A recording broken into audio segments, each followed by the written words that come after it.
Hello बच्चों, क्या हाल चाल है। आज इस चैप्टर में आगे बढ़ेंगे जिसमें बहुत आनंद आएगा पढ़ने में। काइनेटिक 1D मोशन पढ़ेंगे। काइनेमेटिक्स का मतलब होता है, काइन का मतलब हम लोग जानते हैं मोशन, और मैटिक्स का मतलब होता है मैथ, यानी मोशन का जो मैथमेटिकल्स होगा पूरा इसमें हम आज देखेंगे। इस पार्ट में बच्चों आइए हम लोग पढ़ेंगे क्या, उसके बारे में आज जिक्र करेंगे। उसमें हम डिस्टेंस पढ़ेंगे, डिस्प्लेसमेंट पढ़ेंगे, और पढ़ेंगे यहाँ पर स्पीड पढ़ेंगे, और स्पीड के बाद फिर अगला हमारा आएगा वेलोसिटी को पढ़ेंगे। वेलोसिटी क्या होती है, इसके बाद वेलोसिटी के बाद हम अगला पढ़ेंगे एक्सेलरेशन को पढ़ेंगे। इस टॉपिक हमारे कितने हो गए, ये हमारे 5 टॉपिक है। तो आज बच्चों हम पहले 2 को कवर करते हैं, उसके बाद फिर हम स्पीड एंड वेलोसिटी का जिक्र करेंगे। स्पीड वेलोसिटी को हम लोग बाद में देखते हैं, पहले इसकी बात हम करते हैं। डिस्टेंस एंड डिस्प्लेसमेंट की बात करते हैं बच्चों। ये डिस्प्लेसमेंट और डिस्टेंस क्या होता है उसके बारे में समझते हैं।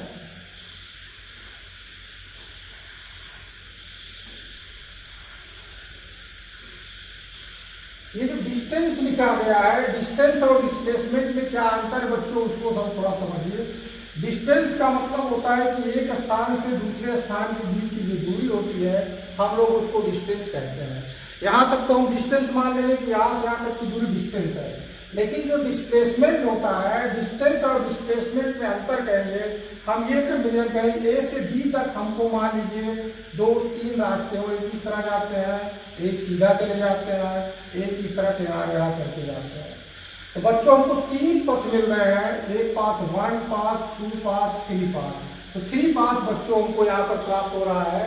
तो डिस्टेंस का मतलब है कि यहाँ से यहाँ तक जितनी डिस्टेंस कवर किया गया, जितनी डिस्टेंस कवर किया गया वो हमारा जो है डिस्टेंस कहलाएगा। ये हो रही बात। और यहाँ से यहाँ तक जितना करें कवर करें वो हमारा डिस्टेंस कहलाएगा, और यहाँ से यहाँ तक जितना जाए वो हमारा डिस्टेंस कहलाएगा। लेकिन डिस्प्लेसमेंट क्या होता है बच्चों, डिस्प्लेसमेंट जो होता है उसको हम कहेंगे शॉर्टेस्ट दूरी। डिस्प्लेसमेंट को क्या बोलेंगे, शॉर्टेस्ट दूरी या डिस्टेंस, शॉर्टेस्ट डिस्टेंस, इस तरह हम समझ सकते हैं। शॉर्टेस्ट डिस्टेंस को हम लोग क्या बोलेंगे, डिस्प्लेसमेंट बोलेंगे। बच्चों क्लियर हो रही बात। तो हम इसमें कंपैरिजन करेंगे डिस्टेंस और डिस्प्लेसमेंट में क्या अंतर है, उसको हम बात आज समझेंगे। बच्चों ध्यान से देखिए।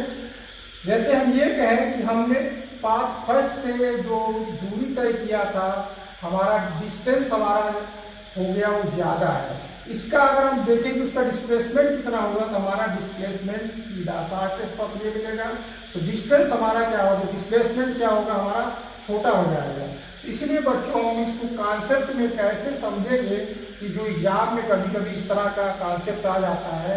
तो डिस्प्लेसमेंट को हम क्या कह सकते हैं, डिस्प्लेसमेंट सदैव क्या रहेगा, डिस्प्लेसमेंट क्या रहेगा बच्चों, सदैव डिस्प्लेसमेंट सदैव डिस्टेंस से छोटा रहेगा। बच्चों यहाँ पर बात समझ में आ रही है।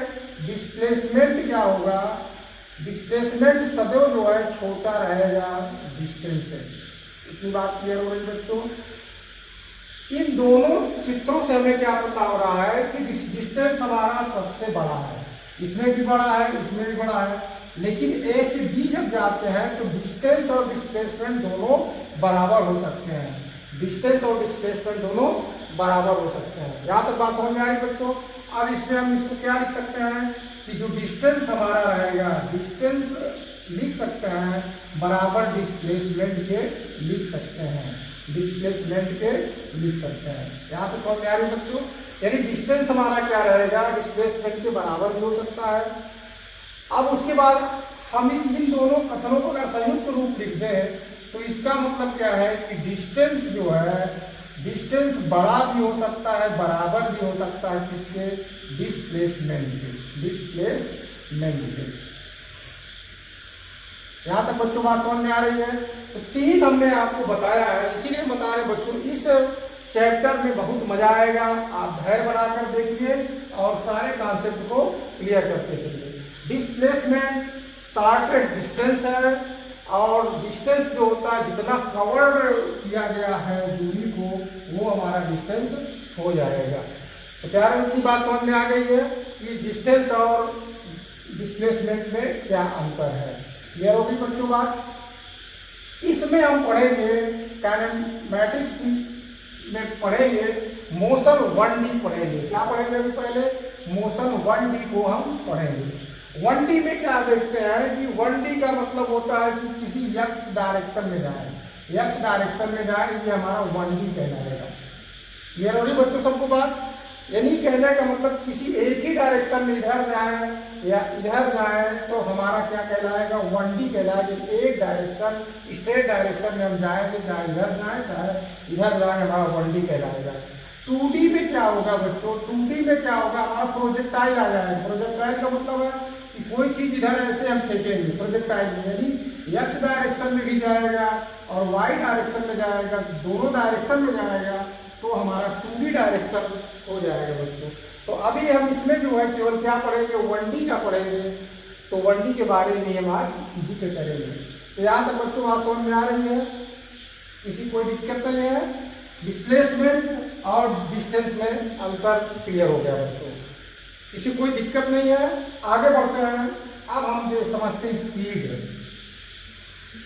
Speed and velocity, speed and velocity, इसकी जिक्र करते हैं बच्चों। पहले बेसिक बात समझिए, स्पीड क्या होती है हमारी, जो है स्केलर है। स्पीड क्या है हमारी, स्केलर क्वांटिटी है। और वेलोसिटी क्या है हमारी, वेक्टर है। वेलोसिटी क्या है, वेक्टर क्वांटिटी है। तो यहाँ पर क्लियर हो गई बात। अब स्पीड का अगर हम फार्मूला की बात करें तो स्पीड का फार्मूला क्या होता है, स्पीड का फार्मूला क्या होगा, डिस्टेंस अपॉन टाइम। क्लियर हो रही बात बच्चों। और यहाँ वेलोसिटी का जो फार्मूला लिखेंगे, वेलोसिटी का फार्मूला लिखेंगे डिस्प्लेसमेंट अपॉन टाइम। क्लियर हो रही बात बच्चों। वेलोसिटी का होगा डिस्प्लेसमेंट अपॉन टाइम और स्पीड का क्या होगा, डिस्टेंस अपॉन टाइम। तो प्यारे बच्चों इस टॉपिक में हम इसी का जिक्र करेंगे। अब स्पीड और वेलोसिटी के बारे में बताएंगे। यहाँ तक बात बच्चों समझ में आ गई है कि वेलोसिटी और इसका क्या क्या संबंध है। अब इसमें हम क्या क्या पढ़ेंगे उसकी बात करते हैं। स्पीड में हम लोग पढ़ेंगे, स्पीड का हमारा निकल आया है। और इसके बाद जो हम देखेंगे एवरेज स्पीड, क्या देखेंगे हम, एवरेज स्पीड। इसमें क्या पढ़ेंगे, एवरेज स्पीड पढ़ेंगे। इसी का इसमें हम क्या पढ़ेंगे, एवरेज वेलोसिटी पढ़ेंगे। एवरेज क्या पढ़ेंगे, वेलोसिटी को भी हम पढ़ेंगे, एवरेज वेलोसिटी को पढ़ेंगे। और कौन सा टॉपिक हो गया, इसको कंपेरिजन करते चलिए। स्पीड का जब हमने देखा डिस्टेंस अपॉन टाइम और वेलोसिटी का होगा डिस्प्लेसमेंट अपॉन टाइम। और इस एवरेज स्पीड का जब हम पढ़ेंगे और एवरेज वेलोसिटी का पढ़ेंगे। क्लियर हो रही बात बच्चों। अब इसके बाद हम इसमें क्या पढ़ेंगे, इंस्टैंटेनियस स्पीड भी हम पढ़ सकते हैं, इंस्टैंटेनियस स्पीड। और इसमें भी वही चीज रहेगा, इंस्टैंटेनियस स्पीड। तो प्यारे बच्चों हमको इसमें दो टॉपिक क्लियर करना है। दोनों टॉपिक का स्पीड का फार्मूला हमको पता हो गया, इसका भी पता हो गया कि वेलोसिटी का फार्मूला पता हो गया। अब बच्चों हम बात करते हैं एवरेज स्पीड की बात। एवरेज स्पीड की जब हम बात करेंगे, एवरेज स्पीड का मतलब क्या होता है कि जब हम निकालने लगेंगे तो पूरा जो डिस्टेंस कवर करेगा ए से बी के बीच में, मान लीजिए यहाँ से हम यहाँ तक जाते हैं, ए से बी तक जब हम जाते हैं तो जो टोटल डिस्टेंस हम तय करेंगे ए से बी तक जब जाएंगे, ए से बी तक चली गई दूरी जो होगा, और इसका हम क्या निकाल लेंगे, टोटल टाइम निकाल लेंगे, टोटल टाइम निकाल लेंगे। अब इसमें कैसे हो सकता है एवरेज निकालने के लिए, अगर मान लीजिए कि कोई वेग में कोई चेंजेस नहीं है, वेग में कोई चेंजेस नहीं है, तब यहाँ पर इस तरह हो जाएगा। समय में कोई चेंजेस नहीं है तब इस तरह हो जाएगा। अगर ये कहा जाए बच्चों कि ये जैसे मान लीजिए ए से बी में जाने में 1 घंटा लगा, 1 आवर्स लगा ए से बी में, और बी से सी में जाने में 2 आवर्स लगा, और ये दूरी तय करता है 5 किलोमीटर और ये दूरी तय करता है 4 किलोमीटर। तो बच्चों यहाँ पर जब हम निकालेंगे इसको, तो यहाँ पर कैसे निकलेगा, अब इसको दोनों को हम योग कर लेंगे, यानी कुल डिस्टेंस स्पीड में क्या लिखेंगे, एवरेज स्पीड में क्या लिखेंगे, टोटल डिस्टेंस लिखेंगे, स्पीड में टोटल डिस्टेंस अपान टोटल टाइम, इस तरह बच्चों हम यहाँ पर लिखेंगे। क्लियर हो गई बात बच्चों। तो यहाँ पर टोटल डिस्टेंस अपान टोटल टाइम। अब इसी तरह इसका भी फार्मूला हो जाएगा एवरेज वेलोसिटी का। इसमें क्या लिखा जाएगा, total velocity upon total time, इस तरह हो जाएगा। अब बच्चों इंस्टैंटेनियस की बात हम करेंगे।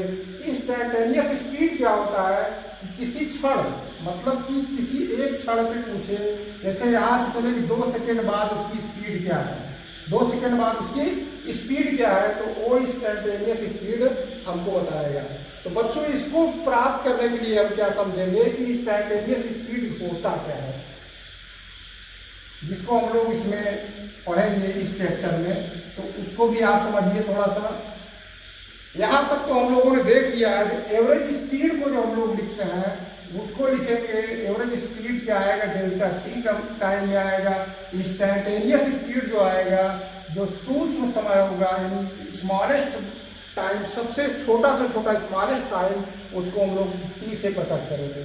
उसी तरह एवरेज वेलोसिटी की जब हम बात करेंगे, ये डेल्टा टी में आएगा और ये हमारा क्या आएगा, डी टी में आएगा। तो ये डी टी बहुत सूक्ष्म समय के लिए जो है निकलेगा।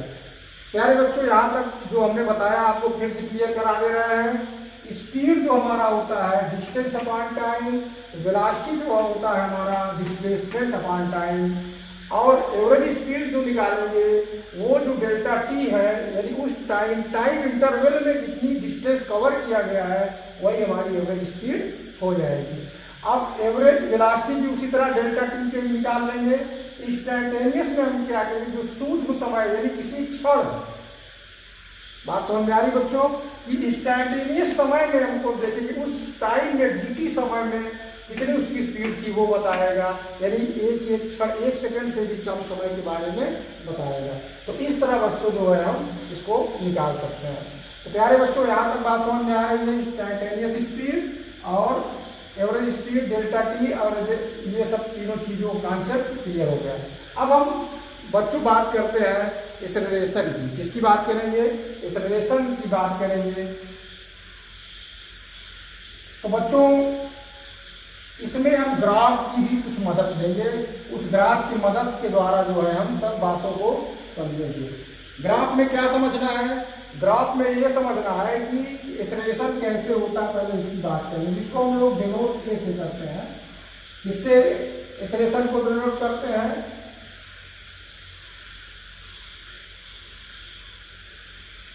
एक्सेलरेशन। क्लियर होगी बात बच्चों। हमने क्या देखा है अपने भौतिक जीवन में, क्या देखा है कि कोई भी पदार्थ, मान लीजिए हम यहाँ से यहाँ तक धक्का दे देते हैं, यहाँ से यहाँ तक धक्का देंगे तो मूव करते करते करते करते यहाँ तक जाकर रुक जाएगी, यहाँ तक जाकर रुक जाती। इसका मतलब है कि कुछ इसमें जो है एक्सेलरेशन लग रहा है। तो किसके साथ लग रहा है कि ये जो टाइम इंटरवल हो रहा है, टाइम के साथ जो इसकी वेलोसिटी है उस वेलोसिटी में चेंजेस आ रहा है, उस वेलोसिटी में चेंजेस आ रहा है। इसी की हम यहाँ पर देखेंगे। तो इसको हम इस तरह कह सकते हैं कि रेट ऑफ चेंज, यहाँ पर जो रेट ऑफ चेंज होगा इसका, the rate of change velocity किस पर निर्भर कर सकता है, रेट ऑफ चेंज वेलोसिटी जैसे जैसे डिस्टेंस बढ़ेगा वैसे वैसे भी डिस्टेंस पर भी निर्भर करता है, डिस्टेंस पर भी निर्भर करेगा।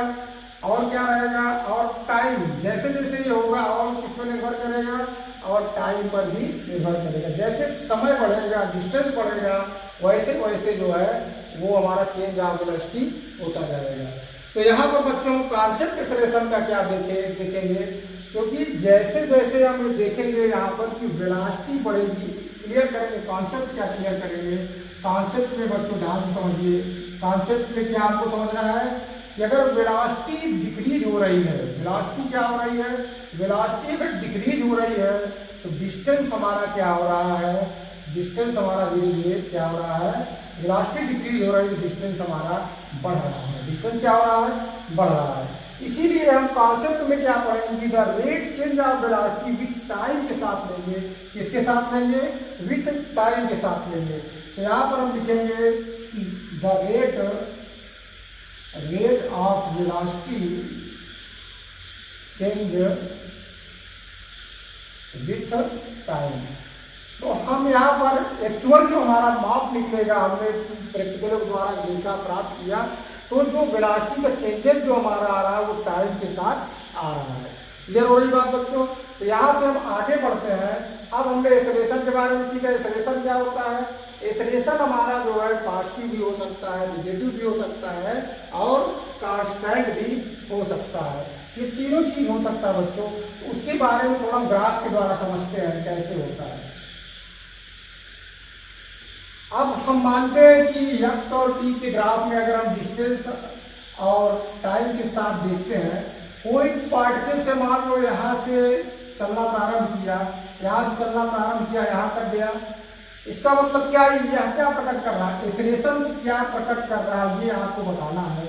इसका मतलब है कि यहाँ से x से यहाँ तक बढ़ता चला गया, बढ़ता चला गया। इसका मतलब है कि पॉजिटिव वेलोसिटी है। वेलोसिटी क्या है, वेलोसिटी जो है पॉजिटिव है और पॉजिटिव ए भी है। एक्सेलरेशन भी पॉजिटिव, वेलोसिटी भी पॉजिटिव। तो यहाँ पर हम क्या देख रहे हैं कि एक्स टी ग्राफ में अगर हम यहाँ पर देख रहे हैं ओरिजिन से यहाँ तक जा रहा है, तो यहाँ पर क्या है, वेलोसिटी भी पॉजिटिव और ए भी पॉजिटिव। दूसरे ग्राफ की हम बात करें, यहाँ पर इस तरह ग्राफ अगर हम बना लें, एक्स और टी में ऐसे ग्राफ बना लें और यहाँ से कोई पार्टिकल्स यहाँ तक आ रहा है, तब यहाँ पर हम क्या कहेंगे, वेलोसिटी तो पॉजिटिव है but velocity is positive but acceleration is negative. Acceleration हमारा पर क्या प्राप्त हो जाएगा, एक्सेलरेशन इज नेगेटिव प्राप्त होगा बच्चों। एक्सेलरेशन क्या प्राप्त होगा, नेगेटिव हो जाएगा। एक्सेलरेशन क्या होगा, नेगेटिव हो जाएगा। यहाँ तक बात बच्चों समझ में आ रही है। वेलोसिटी हमारा क्या है, पॉजिटिव है। वेलोसिटी हमारा क्या है, पॉजिटिव है और एक्सेलरेशन हमारा क्या है, नेगेटिव है। इस तरह हम समझ सकते हैं। तो इसको समझने के लिए हम क्या समझेंगे बच्चों, इसको इस तरह ना समझ के हमको कंफ्यूजन क्रिएट करेगा। हम एक सिंपल सी बात ग्राफ में समझते हैं, जिसको हम लोग अपने स्माइली फेस से, जैसे हम लोग पढ़ते हैं, कैसे स्माइली फेस का मतलब कि एक्स और टी की ग्राफ में ऐसे बना हुआ हो, अगर हमारा ऐसे हंसता हुआ चेहरा रहे, ऐसे रहे, इसका मतलब पॉजिटिव एक्सेलरेशन है। क्लियर हो रही बात। अगर एक्स और टी में हमारा जो ग्राफ में ऐसे चेहरा उदास है, चेहरा उदास की तरह है, मुंह बना के रखा है ऐसे, इसको हम कहेंगे नेगेटिव एक्सेलरेशन है। अगर हमारा एक्स और टी में ऐसे बना हुआ है, सीधा सिंपल सा ऐसे खींचा है, इसका मतलब ये एक्सेलरेशन कांस्टेंट है। एक्सेलरेशन क्या है, कांस्टेंट है। तो बच्चों इस तरह हम जो एक्सेलरेशन को डिफिनीशन जो बता रहे हैं, इसको पढ़िए और समझिए, जिससे गलती ना हो।